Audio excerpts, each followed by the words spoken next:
பல வருஷங்கள் கழிச்சு ஒன் பஞ்ச் மேனோட சீசன் 3 வந்து இப்ப ஏர் பண்ணிட்டு இருக்காங்க. இது வரைக்கும் 2 எபிசோட் வரைக்கும் அதுல ரிலீஸ் பண்ணிருக்காங்க. ஆனா இந்த சீசன் 3 வந்து ஃபேன்ஸ் எல்லாருக்குமே ரொம்பவே டிசப்பாயின்மெண்டாவே அமைஞ்சிருக்கு. இவங்க மோஸ்ட் ஆஃப் த சீன்ஸ்ல வந்து எபிசோட்ல என்ன பண்றாங்கன்னா, மாங்கால இருக்க பிக்சரை வந்து காப்பி பேஸ்ட் தான் பண்ணிருக்காங்க. அதாவது எந்தவித ரியாக்ஷனும் இல்லாம வெறும் வாய் மட்டும் அசைற மாதிரி காட்டியிருக்காங்க. அது ரொம்பவே டிசப்பாயின்மெண்டாவே இருந்துச்சுன்னே சொல்லலாம். எபிசோட் 2ல வந்து ஒரு ஃபைட் சீன் இருக்கும். அது வந்து ரொம்பவே பெட்டராவே அனிமேஷன் பண்ணியிருந்தாங்க. பார்க்க நல்லாவே இருந்துச்சு. இருந்தாலும் இவங்க இந்த மாதிரி சீன்ஸ் எல்லாம் வைக்கிறதுனால எபிசோட் வந்து ரொம்பவே டிசப்பாயின்மெண்ட் வந்து தருது. இப்படிலாம் பண்ணா நம்ம பசங்க வந்து சும்மா இருப்பாங்களா? டேரக்டர் ட்விட்டர் அக்கௌண்ட்கே போய் கிளின்னு கிழிச்சிருக்காங்க.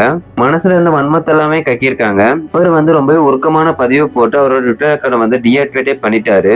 என்ன பொறுத்த வரைக்கும் அந்த ஸ்டூடியோ மேலேயோ இல்ல டேரக்டர் மேலேயோ நான் குற்றம் சொல்லவே மாட்டேன். ஒரு அனிமியோட பட்ஜெட்டை வந்து தீர்மானிக்கிறது வந்து ப்ரொடியூஷன் கமிட்டி தான். எந்த பட்ஜெட் அலாட்மெண்ட் பண்றாங்களோ அந்த பட்ஜெட்ல தான் அந்த டேரக்டரும் எடுக்க முடியும் எபிசோட்ஸ்லாம். ஒன் பஞ்ச் மேன் மாங்கல வந்து நிறைய பேட்டில் சீன்ஸ் இருக்கு. அது அனிமேஷன்ல பாக்குறதுக்கு வந்து ரொம்பவே காஸ்ட் வந்து ரொம்பவே செலவாகும். அதனாலதான் அவங்க சும்மா பேசிக்கிற சீன்ஸ்க்குலாம் இம்பார்ட்டன்ட் கொடுக்காம ஃபைட் சீன்ஸ்க்குலாம் இம்பார்ட்டன்ட் கொடுக்கணும்ட்டு பட்ஜெட்டை வந்து ஹோல்ட் பண்ணி வச்சிருக்காங்கன்னு நினைக்கிறேன். இது வரைக்குமே 2 எபிசோட் தான் ரிலீஸ் பண்ணிருக்காங்க. அதை வச்சு நம்ம முடிவு பண்ண முடியாது இது வந்து கேவலமா தான் இருக்க போகுதுன்ட்டு. அதுக்கப்புறம் தான் நம்ம எதிர்பார்த்த ஃபைட் சீன்ஸ்லாம் நிறைய வரப்போகுது. என்ன பொறுத்த வரைக்கும் ஒன் பஞ்ச் மேன் சீசன் 3 வந்து நல்லா தான் முடியும்னு தோணுது எனக்கு. நீங்க என்ன நினைக்கிறீங்க? மறக்காம உங்களோட ஒப்பீனியன் வந்து கமெண்ட்ல வந்து தெரிவிங்க. கரெக்டா?